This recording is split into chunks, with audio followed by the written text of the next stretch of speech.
Today we are going to look at the film technique mise-en-scene. Our Walt is to identify the film technique mise-en-scene and how composers use this technique within their films. By the end of the lesson, you will be able to identify the 5 main elements of mise-en-scene and examine a film extract and be able to comment on the effective use of mise-en-scene.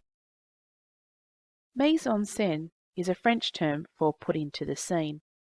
This aspect of film form includes everything that appears before the camera within a shot. It can include planned elements like various props, lighting, costuming, makeup, stage body motions and facial expressions, the actors themselves, and computer-generated imagery, as well as unplanned elements like passing traffic and insects flying through the frame. Can you guess what these 5 elements are?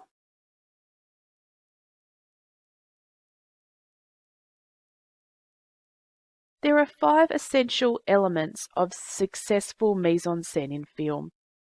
These include setting and props, facial expressions and body language, lighting and colour, depth of space or positioning of characters' objects within the frame, costumes, hair and makeup. Please pause this video now and write these down. This will help you with the task at the end. Setting and props. The setting of a scene, that is, the literal physical space in which it unfolds, has a huge impact on the visuals. Are we in a big airy room or a small cramped one? A sun-soaked beach? A windswept plateau? A labyrinth cave? What's the environment? The decor, also production design, within a setting is especially revealing. It too is often analysed as symbolic of something about the story or character. In particular, colour can be read as an expression of deeper meaning. Textures too are key. If a lush fabric like velvet is common in a space, then you might conclude that the inhabitants can afford luxury.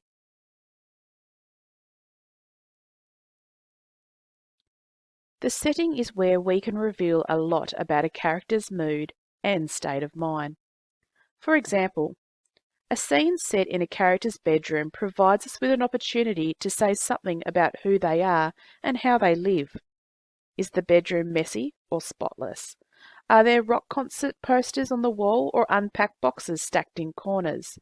Such details can help you tell your story visually. Next we have facial expressions and body language.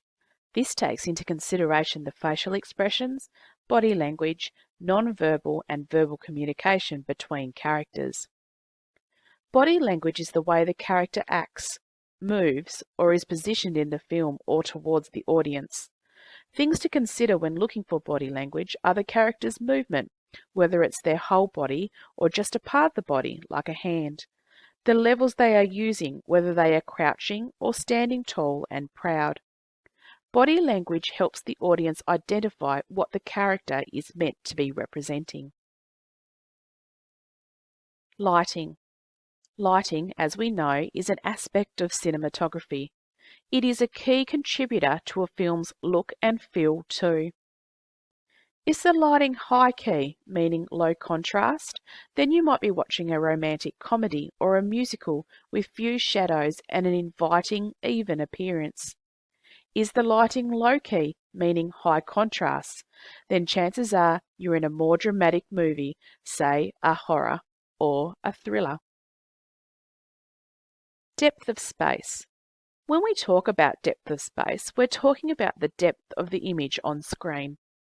Depth is determined by the distances between objects, people and scenery, influenced by their placement along with the camera location and lens choice. And lastly, costumes and makeup. Although it can be easy to overlook costumes and makeup, they're a key element of mise-en-scene. What the character is wearing and how it is arranged can say a lot about them or not much at all, which is equally important. Take the Mad Hatter for example. Just by looking at this image of him, we begin to make assumptions about how he might behave and what he might say. Here's a task for you. What would you put into a scene? Imagine you have been given the job as production designer on a film set. You are to design an interior room of a home for the following inhabitants: a poor and destitute couple in the 17th century, a middle-class couple in the 1940s, a spy in the year 2050, a businesswoman in 2050.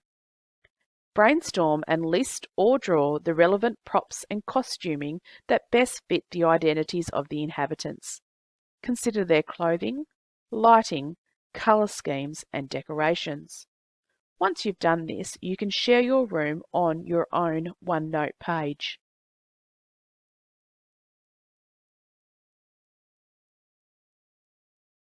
Your next task. Think of movies you've seen and/or spend some time researching screenshots to come up with examples to represent each of the 5 elements of mise-en-scene. And just to remind you, these elements are setting and props, facial expressions and body language, lighting and colour, depth of space or positioning of characters' objects within the frame, costumes, hair and makeup. These should be done in OneNote so that your teachers can check your work.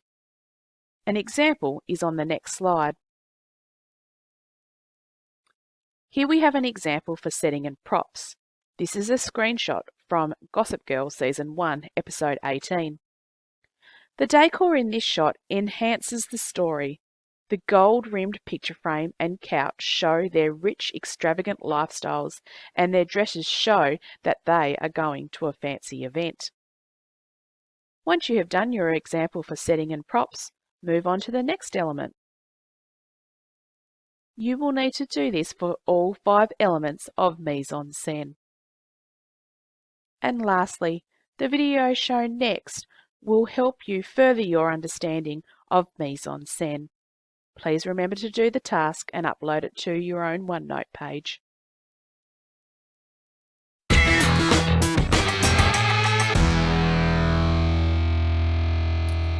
The aspect of filmmaking we are going to study today is mise-en-scene. This is a French phrase and simply means the arrangement of everything that appears in the framing. Before we go into this in more detail, we're going to watch the trailer for the upcoming film, The Dressmaker.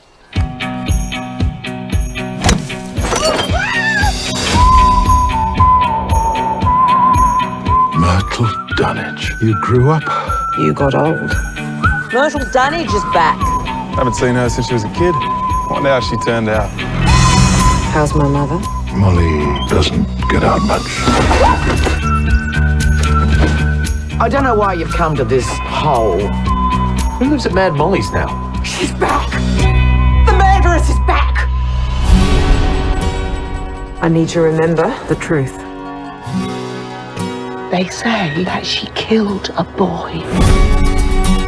So where did you go from here? I worked in London, Milan, and Paris. I reckon you came home for one of 2 things. Revenge or me. Gertrude Pratt. The dance is Saturday night. A dress can't change anything. Watch and learn, Gertrude. Watch and learn. I can make you the most striking girl in the room. Take your clothes off. A murderer and a lesbian. Stunning. You can transform people. Use it. Tilly Dunnage. I remember that day. She saw the whole thing. She murdered him. She's cursed. I didn't do it. It's just a pack of lies. They'll never forgive me for that boy's death. You're wasted here. Stop it, Sergeant. With what? Sitting? Why didn't you tell me? You don't scare me, Tilly Dunnage. Tilly Dunnage, you've enriched my life. I reckon you can make some bloke pretty happy. You could be married in this suit, snapped up by some eligible spinster or hag. Mise-en-scene is a vast topic, and you could discuss it for hours, so we will try to be as focused and to the point as we can. The different areas of mise-en-scene are lighting, setting, props, hair, makeup, facial expressions, body language, and casting. Basically, anything in the frame. So these are what mise-en-scene entails, but what is the point in it? Well, it's all about how you tell a story, evoke an atmosphere, give the audience information, provoke a response, and highlight key themes. So without any more waiting, let's jump into it, starting with setting. In the trailer we see shots of a desert land, trees without leaves and a lot of sand. The houses are made of wood and there are mountains in the background. This allows us to start building up an idea of where and when this film takes place. Costume is also a very important part of mise-en-scene, and a key part of this movie. Kate Winslet's character wears very distinctive outfits, all of which make her stand out from the other characters. It also suggests that this is not a place she is going to fit in easily. Costume helps to suggest a time period the film is set in, and this is clearly not 21st century, possibly is the 40s or the 50s. Her hair tells a similar story. It is well kept and beautiful, quite different to a lot of the other women in the film. This tells us a lot about the kind of personality she might have.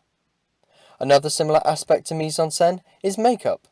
Judy Davis's character is given makeup to make her look older and more weathered than she actually is. It might also suggest she doesn't take a lot of pride in her appearance. The next area of mise-en-scene we will look at in this movie is props. An excellent way to give more subtle information relating to the film. The props in this trailer are giving us another helpful indicator of the time period, such as the old school football. The props in Judy Davis's house suggest she is a hoarder or an unkept woman, which brings us to our next point, lighting. The scene inside the house is very dark and doesn't use much lighting. This might suggest sadness or having something to hide. It definitely suggests negativity, and if we continue to the next shot, where Kate Winslet's character turns on the old bedside lamp, this could be a metaphor for her coming back to this woman's life and brightening it up. That's a big part of mise-en-scene, suggesting metaphors, foreshadowing future events, and highlighting key themes. When analysing films, we must look out for these patterns and messages. Nearly everything we see in a film has been put there for a reason. Facial expressions, body language, all of this will tell a story and evoke an atmosphere. Mise-en-scene is an essential part to studying media and will definitely come up in examinations, so it's good to get into a habit of analysing it early on. Next time you watch a film or trailer, see if you can spot the different areas of mise-en-scene and ask the question, why has the filmmaker chosen to include that, or do it that way? 99% of the time, they did it on purpose. As always, thanks for listening and happy watching.